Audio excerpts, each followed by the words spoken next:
You have an idea of investing in real estate as a beginner. So this video is for you. We're going to cover how to invest in real estate as a beginner. Hello, I'm Robert Niazov, your trusted mortgage source from R&J Capital, and let's begin. Let's talk about the difference and when you buy in real estate and you want to live in the property or you're going to rent it and you become a landlord. So the first difference is the bank wants more money as a down payment. You see, when you want to buy it and live in the house, you can do it as little as 3.5% down, sometimes even 3%. When you're going to actually invest and rent it, you will need to put 15, sometimes 20% plus. So just be considerate about this. However, there are many points that are coming. So please watch this video till the end. We're going to uncover so many things that will open your eyes and will prepare you to become a great investor if that's what you decided to do. I'd like to present an interesting idea of investing in multifamily homes. What are multifamily homes? Those are usually homes under one roof that have more than one apartment. Separate, apartment with entrances and with the whole infrastructure, not to be interacting inside the apartment with another family. It's usually between 2 to 4 family, and they're available throughout the United States. I think they're mostly available in closer to metropolitan areas just because of the housing shortage, and you can find them a lot in New York, in Florida, in parts of California. Anyway, 2 to 4 families, okay, multifamily homes. You live in one unit, you rent the rest. First, tenants will help you pay your mortgage and other expenses. Number 2, you will, test your, skills and test your experience being a landlord. You're a landlord and you're the owner at the same time. So the pluses are that you can, because you live in one unit. Remember, I was saying that if you live in the house, it's a smaller down payment. Because you live in one unit, it's considered to be your primary residence. You can get it done with as little as 3.5%. Okay, you can obviously collect the rent, manage those units right there because you're located on the premises. So those are all. There's a lot of pluses to do this. I would say probably the only negative thing, if you don't like living so close to other people, maybe that's the only negative. But sometimes it could turn into a positive because people can kind of help you out if you're not around. What else to know about this is obviously that multi-family homes have to be managed by you, so you may need to pay for some heating expenses, etc. But I think for the beginner investor, it's a great idea, and I'm going to talk more about this in this video about some other ideas. So please stay around. It's going to be a wealth of information. I also personally invest in real estate already for many years, and this comes from the personal experience, from what my partners are telling me. Those are the things that are going to be really important. You need to think now, not just as the owner, but also as a tenant. For example, there are internal things. Let's say you want to buy an apartment, okay, or a house with several rooms. You need to think about things like layout of the house.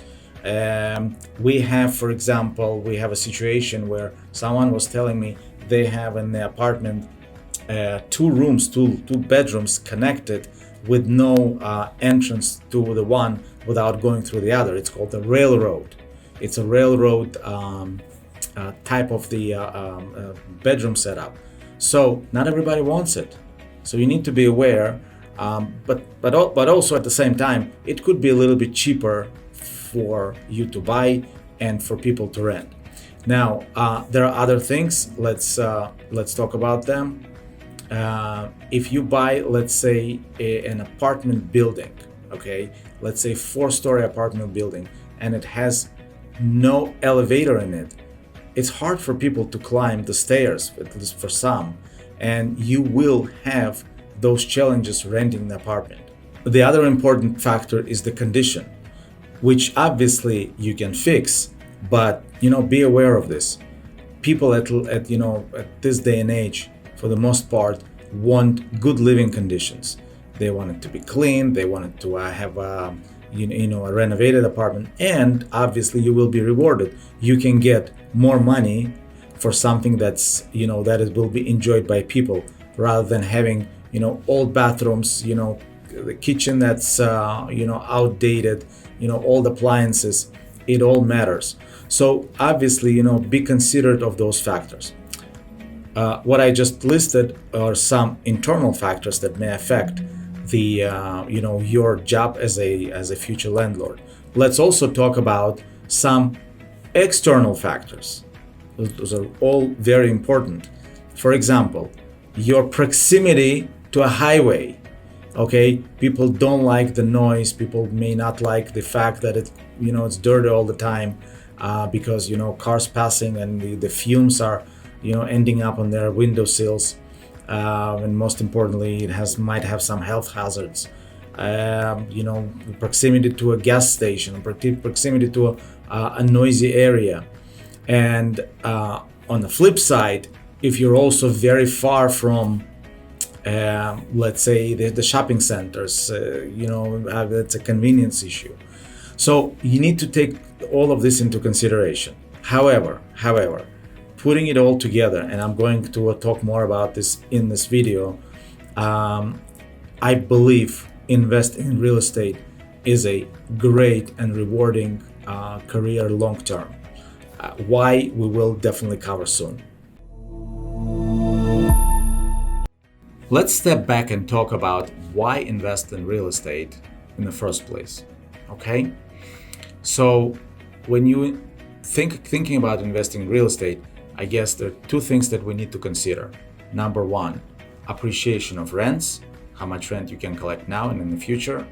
And the second thing is appreciation of the value of your home. Okay? Those are very important things. And by the way, they don't have to go both. I think if you have one of these, that's already a factor to consider.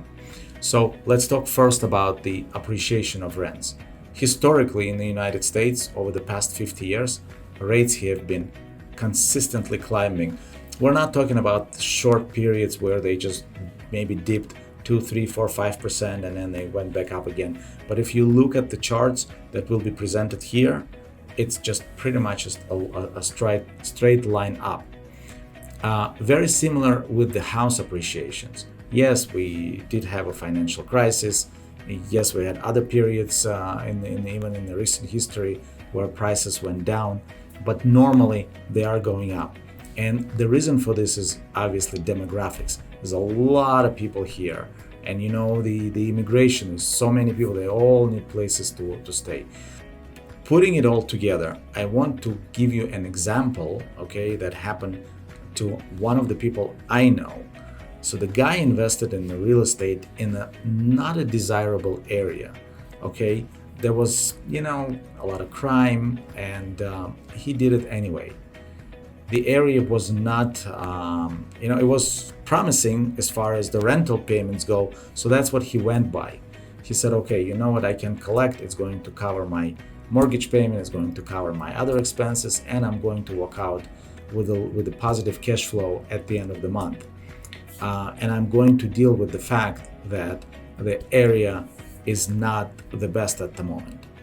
And then a few years after, the city in which he bought poured money into exactly this location. And the area just got gentrified in a matter of probably 5 to 7 years. The value of his investment went up 5-fold. So for example, if he bought it for, let's say altogether for, call it $1 million, now this property is worth $5 million. And obviously the rents also went up. So there are some certain risks that people take, and they get rewarded many times proportionately. I now would like to talk about a different opportunities, similar but different. It's called investing in what mixed use properties. What is a mixed use? Mixed use is where you imagine just a small standing house, small standing building, could be just 2 floors, where on the first floor normally you have a commercial structure, okay, like a commercial type of space, and then upstairs on the second floor, third floor is residential. Because it has a commercial element and it has a residential element, it's called a mixed use property. So you can also consider buying this one as a landlord, but also you can live in one unit. Like you can live, let's say, in the second floor, rent the first floor to a restaurant, insurance company, any business. If you have more than one residential apartment, rent that too. Normally, the way it goes, it's 1, 2 commercial units, and then could be anywhere between 1 to 10 residential units upstairs, could be more than 10. But we're talking about a smaller for those of you who are beginning to look into real estate as an investor. This way you can test yourself as a landlord, not just to residential tenants, but also commercial tenants.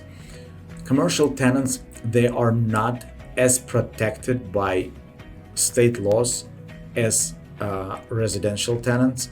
So if they stop paying you, then it's much easier to evict them, to take them to court. I mean, hopefully that doesn't happen. But if you are facing that risk, if you're facing that risk, remember that commercial tenants are, easier to deal with in terms of, legality. Now, they also can take all the expenses on their shoulders for that unit. You can also negotiate that the real estate taxes that you pay for the, for the building, they pay portion of it. That's how those leases are normally structured. So one other idea for those who want to become a real estate investor is this. Just remember this mixed use, and obviously for any of these questions, you can comment, you can contact us. We'll be happy to guide you if there is a follow-up question. There is also one other type of property which is just purely commercial, where you do not have a residential element. You can imagine a strip of stores, when you drive in, and there's a pizza store, dry cleaner, it could be, a law office, and, a department store. Those are commercial structures, and it's a huge topic. It's a separate story. If you'd like to learn more, please comment, like this video, and we'll be happy to record something to that effect and let you know. My final thought, is basically a location. You see, in real estate, if you have a house, you can rebuild it, you can renovate it, you can make a curb appeal, you can pay a landscaper to do a lot of beautiful things to the grass in front of the house, but you cannot change the location. So think about this. If the location is convenient for you, for your future tenants, for you to come and manage it, for people to enjoy it, it's to me is a key. And it's a very important thing that people sometimes miss out on. As always, if you have any questions, please feel free to comment below this video. And remember, at R&J, we'll always find a way. God bless you.